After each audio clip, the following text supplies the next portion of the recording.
And talking, when I spoke to John Ellis last week, I was delighted to find, and you kindly sent me this list of big fish from canals. I don't know which one's the biggest surprise. Possibly for me, the 16-pound barbel. Yeah, that's an incredible fish for a canal. It just must have been the amazement on the captor's face. You just don't see those fish. It's like, actually, one fish we didn't get on the list is salmon, because I'd imagine in the canals of Scotland. In fact, I've been up to Scotland and they've caught salmon in canals up there. But yeah, it really was a fascinating list to put together. It took quite a while.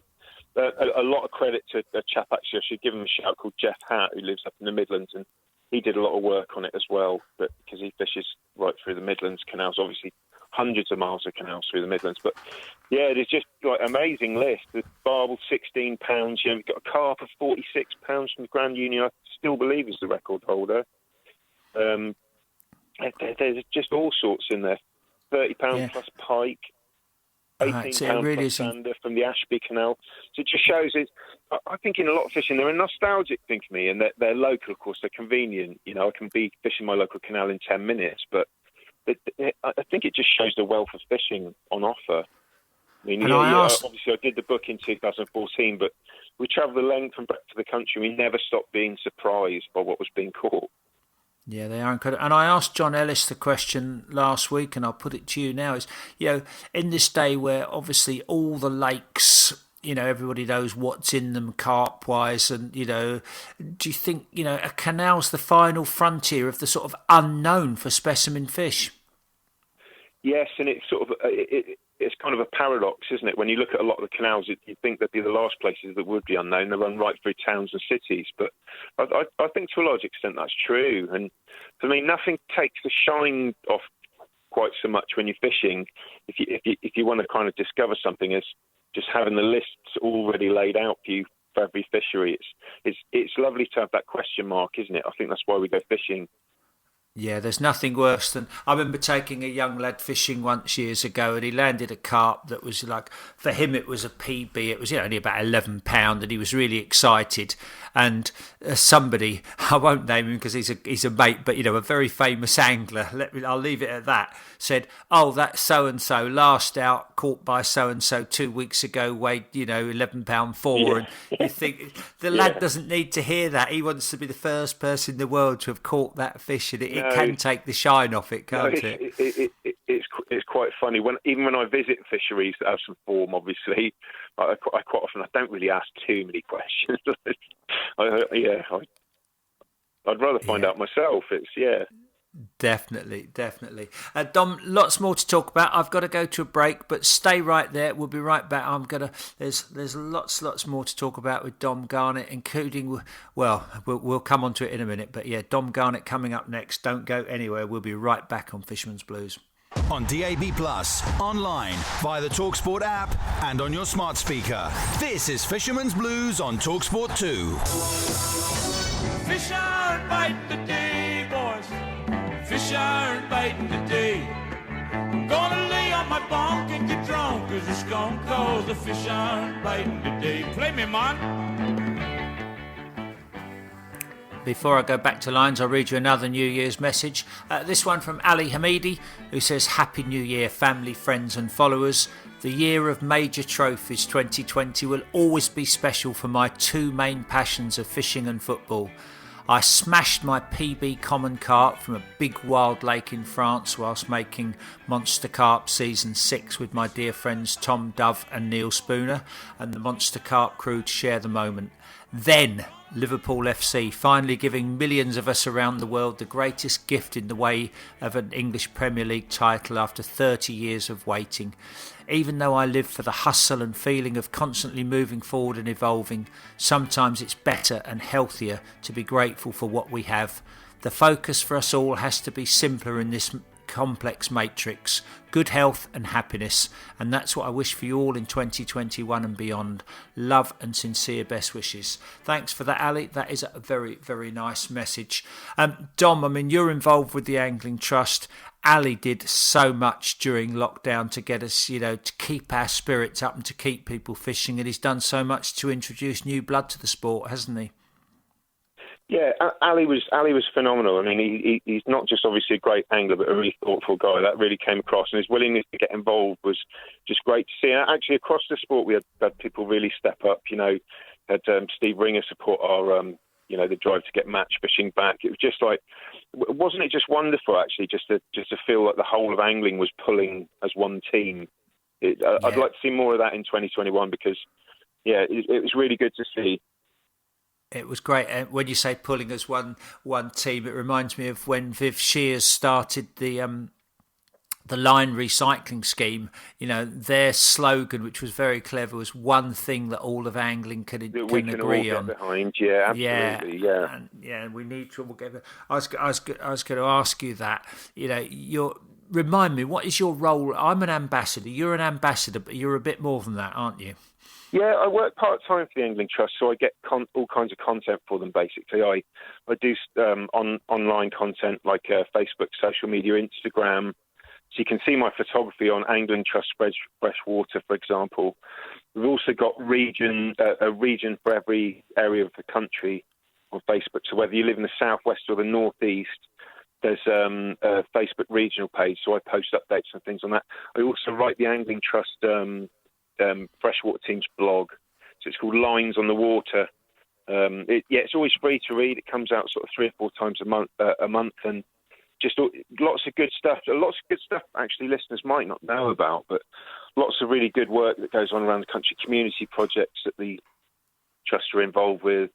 Lots of really interesting fisheries, lots of really interesting blog posts as well. We get like fisheries experts, and we've had all kinds of guest contributors. So it's really exciting anyway. So just to remind listeners, you get onto your Regional Angling Trust page and have a look for Lines on the Water.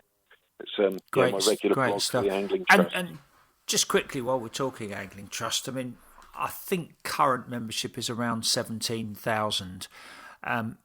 Tell people, because obviously there's lots of people here listening now who aren't members now for I've forgotten what it works out at a week. You'll tell me, but it's less than £1 a week, isn't it? Was it 30 quid a year membership? Yeah, it works out 60 something p a week. But look, just forget about that tiny amount of money. Just like we can just completely assure people that like there's so much work going on behind the scenes. So many people working really hard for fishing, and as you say, it costs so little, and they do an awful lot of good for fishing, whether it's fighting against pollution and plastics, which we're doing at the moment, or actually just going into the corridors of power and making sure we're listened to. These things just don't do themselves, and you need an organisation like the Angling Trust. It's like for the first time ever at the moment, we're, in the marine consultations with the EU, actually recreational angling now has a voice because the Angling Trust got together a group of MPs to form an all-party group on this. And it's just one of the examples. There's so much that we do, though, and making sure the licence money gets spent properly, on grassroots fishing, etc., etc. But just anyone listening, please join up. You get loads of good discounts as well, so it's not, it's not just our good work. There are benefits to being an Angling Trust member. We should all do it. Like if we could double our membership this year, just imagine how powerful angling could be. But it's already going in the right direction. But the more people join the Angling Trust, the more powerful fishing is. Basically, the more of a voice we have, the more we can challenge things as well. All of these things, whether it's better control over cormorants and predators, whether it's better protection for fish stocks, the Angling Trust, please join them. I can't put it any simpler than that. Yeah. I've said it so many times. In an ideal world, politically, it's probably not possible. If you could wave a magic wand, you'd just make your annual rod licence fee 50 quid, and that would include membership to the Angling Trust, and bingo, we'd have 1 million members. That would be really sensible in one way. Yeah, that'd be really good. We get such a cheap deal really in this country. 30 quid for a fishing licence. We do. I always enjoy your. That's right. I enjoy your column in the Angling Times every week. And a couple of weeks ago, you wrote about that, and you made some very sensible points that I agree with you. Fishing doesn't have to be expensive. When you compare it to a round of golf or entry to a football match, a rugby match, it is fantastic value for money, isn't it? That was exactly the point I was making. I wonder how much of the spike in fishing around coronavirus is because people are furloughed, people have lost their jobs, and there's a lot of hardship out there. Well, actually, what is the statistics? Like something like over 60% of us live within, spitting distance of a river or canal. It's so cheap as well once you get going. It doesn't have to, obviously if you're very keen, you can spend an awful lot of money on angling, but you don't have to. It can be very cheap, very accessible. That's right. Yeah. I agree with you entirely. Like you say, there are plenty of people with all the gear, whether they've got an idea or not. But you can spend a fortune. It's like any sport. It can become an obsession and an addiction. And some people, my addiction is in going fishing, not buying new kit. But some people, they just have to have the newest, blingiest thing, and there's nothing wrong with that if it brings you a lot of pleasure. But you can kit yourself out cheaply. You can go. You've written again about things you can buy in the supermarket: sweet corn. Bread is probably still the best bait ever invented. Luncheon meat, etc., or even half a pint of maggots is next to nothing. It's so cheap. This was all sparked off, for those who didn't read the column, by the fact that I heard one of the regulars at one of these day ticket was saying like, £7 again or £8 again. And I was thinking, like, hang on a minute, that's really cheap. Last time I went to the football, it was £24, and I know which one was better for my blood pressure. No, you're right. It is very cheap. And again, talking about your column, I loved that picture this week. Was it a rough? Oh, rough, yeah. Yeah. This was a really strange capture because I've got a real soft spot for these sort of fish, but you get them very, very rarely in the West Country. There's a couple of rivers in Somerset where you find them, but you very, very rarely hear anything about them. But we were fishing this reservoir like miles from anywhere, probably 30, 40 miles from the nearest, easily, if not more, from the nearest rough water. And of course, it's still rough. Like, how did it get in there?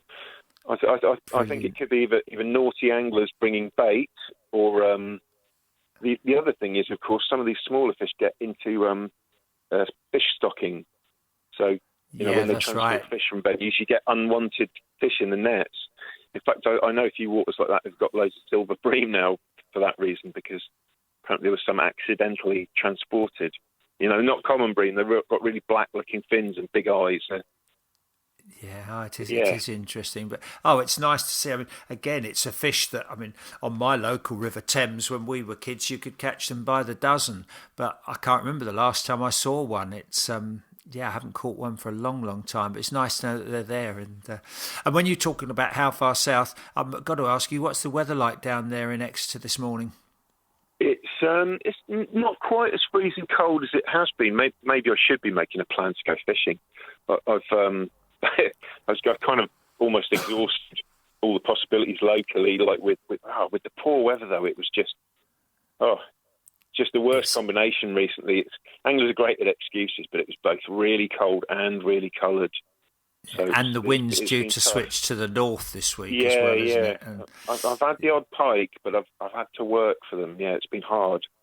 I've been sort of telling myself, I didn't go last week. First week I haven't been for a long time, and you sort of tell yourself, don't go just for the sake of it. You're better off to wait till the weather's nicer and go twice rather than once just for the sake of it. That's good advice. It's advice I should probably have taken. I was just so desperate to get some fishing in by the time I got some time off, and it was just really not sometimes conducive to great fishing. I got to this lake for perch, for example, and it's just the colour of builder's tea, and it was just, you go there with dreams of £3 perch, and then by the end of it, you're really, literally just scratching for a bite from anything. It's all you can catch. The other advice... well done. The other advice to people is, don't bang your head against the wall. Don't necessarily get on the bank at first light. You could, because you're probably more likely to get a bite mid-morning or mid-afternoon. You don't have I think to. That's good. Yeah, that's good advice, isn't it? I think that thing again up the crack of dawn really is true of summer, definitely. Yeah. Absolutely. Don't crucify yourself. You were talking about obsession earlier, and how we can, become completely captivated by fishing, but you don't have to go fishing 24/7 just because you can. It should still be a pleasure, I think, and sometimes it's wait until the moment is right. That's right. I always remember the old Sheffield-based match angler and master rod builder Terry Smith saying to me one day when we were in Ireland and it was freezing cold, pouring with rain, and he said to me, "I'll be glad when I've had enough of this," which is a good way of packing up. Yeah. Still want to talk to you about books, and of course you're really into your LRF, light rock fishing, so we'll speak about that. But another break, Dom, but if you don't mind holding on, we'll come right back to you after this. Fisherman's Blues with Nigel Bothaway on TalkSport 2.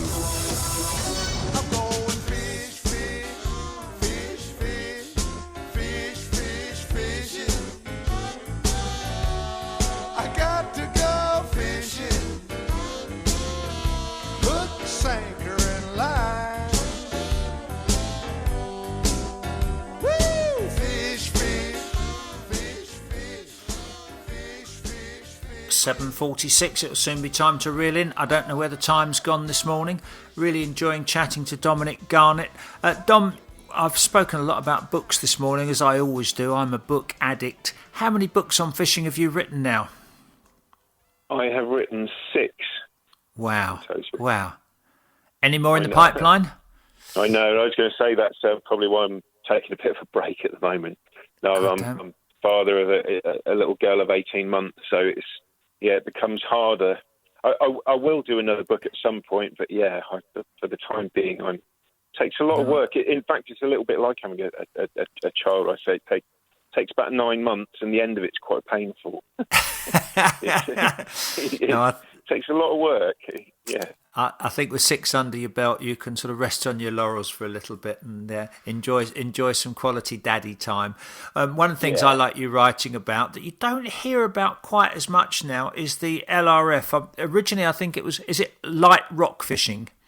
Light rock fishing, yeah, but never mind the terminology. There are all sorts of like new bits of tackle and methods and rigs and whatnot. But no, it's just all about this wonderful light line approach to catching all kinds of species. It's probably the most exciting of all on the coast when when your little lure could be picked up by one of any it could be anything you catch next. That's what's so exciting about it. And with the light tackle, even if the next thing you catch is, say, a rockling or a flounder, you still get a really good battle out of it. So it's just very exciting. I admire the Americans for that. Apologies, I don't mean to offend any Americans listening, but normally with Americans you associate them with sort of, he who has the best, biggest, most expensive toys wins. But when it comes to fishing, they're not worried about size, like most English anglers are. They're happy just getting bites, catching lots of small fish that put up a good fight, and especially if they've got spots and they jump. That's the great thing about the LRF, isn't it? It's just getting out there, getting bites and being active, and it's urban as well, isn't it? Definitely, yeah. This is it. And if your tackle is balanced and light, you'll get a fight out of any fish. So it's really good fun. It's definitely about the urban connection and fishing locally. It works really, really well in places like harbours and piers, and it works really well in very urban locations. Yeah, and again on canals. And the great thing when we're talking about getting people into fishing and you don't need to spend much money is people are put off when they see someone with a barrow, whether it's a match angler or a carp angler, whereas with LRF you need a tiny little 5 or 6 foot long rod with just a little tiny bag with a few bits and pieces. It's just minimum, isn't it? It's brilliant. Yeah, absolutely. It's probably no coincidence actually that I've made the switch to fatherhood as well, when I've been doing more and more lure and fly fishing as opposed to camping out with 3 rods or whatever. It's so easy to transport. And again, when we're talking about time, you can have it in the car and you could do it in your lunch hour on your way home from work, just an hour here, an hour there. Yeah, you can. In fact, a few weeks ago, I literally fished, I think it was for 20 minutes, but I managed to catch a couple of fish.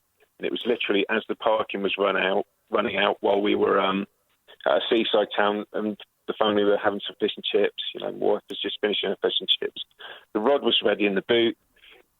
Before the parking ran out, I had a couple of pollock. It was, that beautiful. Fantastic. And the other thing, when you're doing that in these urban situations, it reminds me when I go on holiday. When I go on holiday, I always take a telescopic rod or a scope. And I found if I'm walking around on holiday, somewhere overseas, and I've got a little rucksack with with my rod, people will always, whether I'm fishing or just walking down the road, waiting at a bus stop, people will talk to me. Whereas if you didn't have that fishing rod, you'd be anonymous. Yeah, that's very true. That's very true. And the light tackle is so portable. These modern rods, some of the modern travel rods, they were dreadful when I was a kid, but the new ones are brilliant. It's sort of school ruler length, not much longer than, and you can just pack it into a suitcase. Talking about interacting with the locals as well, it's just brilliant. Like I was out in Greece like that, and I got to know the street basically, just walking down a fish early morning before the rest of the family had got up, and it was really nice. Yeah, just get to know people in the local harbour. It's just really, really good fun. I was talking. Yeah, it really does break down barriers. There, and it's funny. There's a big earthquake there, and I was walking down the street. Like a few hours later, everyone was a bit kind of confused. Even the locals. There's a massive earthquake, the biggest in sort of 30 years there. And the first thing the guy said was not, "Oh, are you all right, mate?" It was, "Are you going fishing?" I reckon it'll be good now. The earthquake's happened. Oh, I love it. That's typical angler, isn't it? No matter what weather we get, we think of what effect it's going to have on the fishing. But an earthquake, I think that trumps anything I've ever heard. Yeah. Not, "Are you all right?" But you're fishing, mate. I reckon it'd be good now. Oh, and was it? Literally jumped a few metres back. It was really bizarre. God, the fish must wonder what's happening, mustn't they? Yeah, it measured nearly 7 on the Richter, and it was the sea had sort of jumped backwards. It was like it changed the tide or something. It was bizarre. Wow. That is bizarre, almost verging on spooky. Yeah, that really is. God, dear. Now, before I let you go, Dom, really appreciate our chat this morning. We must do it more often. I remember the first time we spoke, you actually just phoned me out the blue one Sunday morning. I knew who you were from reading you in the Angling Times. I remember you phoning me. Well, yeah. I surprised you the first time, yeah. Many years ago that was, and we've always been saying we'll have. I say it to lots of my guests, but we're always saying we must go fishing together. And once we're allowed to do so safely, we really must. But before I let you go, we've got a round of quickfire questions we ask our guests. And this is going to be a really hard one for you, I think. But if you could only fish for one species, what would it be? Do you know, that is a really tough question. Like, for out-and-out excitement, probably pike. But you can't fish them year-round. It's like trout. They're fantastic species, but the season's so short. I think on balance, I'd have to say probably perch. If you think about it, you find them everywhere. You can fish them all year round. They'll take any methods. You can fish from on bait. You can also fish from on lure or fly. So I think perch is maybe the perfect all-rounder. And I love them anyway. It's impossible for me to catch a perch, even a little tiny one, and not be happy, not smile. Yeah. Yeah, for so many people, it was the first fish they ever caught, wasn't it? For me, it was a roach, but a lot of people, I think if you did a survey, it would be probably a roach, a perch, or maybe a gudgeon. But perch are beautiful, aren't they? Well, I think I told you I've been fishing for them most this winter, and good answer, that one.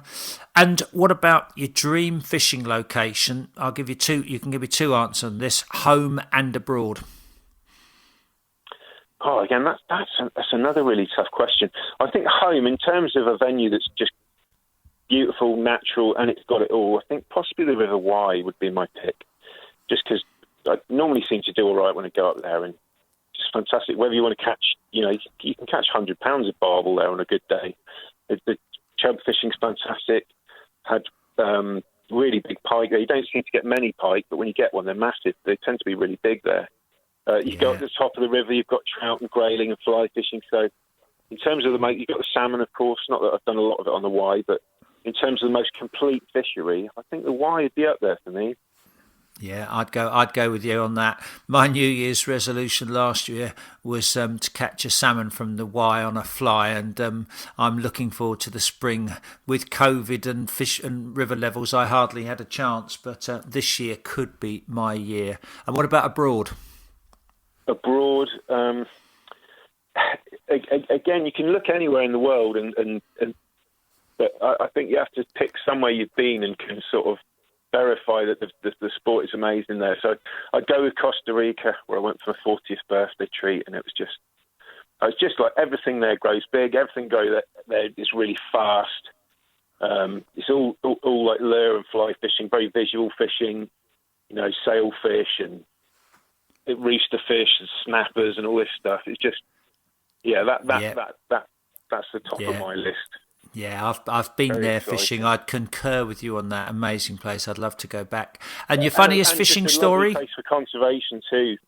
Yeah, that is very true. Yeah, there's probably why the fishing's good, but just lovely people, lovely country as well, very peaceful country. Yeah, but, and the fishing story. Thanks for dragging this out, but it's the most embarrassing one I can remember was like a story of a treble break in one day, basically, and like it wasn't funny at all at the time, but actually I can laugh about it now. But anyway, I was taking a friend fishing. Taking a young lady fishing, actually, and she's pretty clumsy. She's never been fishing in her life. It's probably one of those things, isn't it? You start going out with someone, and you're like, oh, yeah, I like that too, whatever it is, even if you're like, oh, yeah. So she comes along anyway, manages to snap one of my pole top sections, I think smashing it on a fish, pulling too hard. Then she catches I hook a fish, and she nets it. The landing net breaks, because she doesn't lift it by the frame. She just lifts it by the bloody end. And so, of course, I'm really embarrassed. There's loads of anglers on the other bank as well. And then about 10 minutes later, I didn't have another seat box for her. So I'd given her my nice posh fishing box, sat in this crappy old garden chair. Yeah, about 10 minutes later, crack, it breaks, and I fall flat on my backside. And I wasn't very amused at the time, but the anglers on the other bank had seen it all. I could say it's always the funniest stories are not you, but funny to somebody else. Yeah. I think one of them actually fell off his box laughing. Yeah, I love it. And just quickly, because we're out of time, but just quickly before you go, in one sentence, tell a TalkSport listener who's never been fishing why they should give it a go. Because it could change your life. It's just because it's the most absorbing hobby you'll ever have in your life. How's that? Good answer. That is perfect. I know you could expand on it, but we're out of time. That's a great answer. It can change your life. Fishing can change your life. It's changed mine. It's changed Dominic's, and I'd say for the better. Thanks so much, Dominic. We'll do it again soon. That's us out of time. I'll be back again next week. Don't forget 2 things. Wrap up warm, set your drag. See you next week. On DAB+, online, via the TalkSport app, and on your smart speaker. This is Fisherman's Blues on TalkSport 2.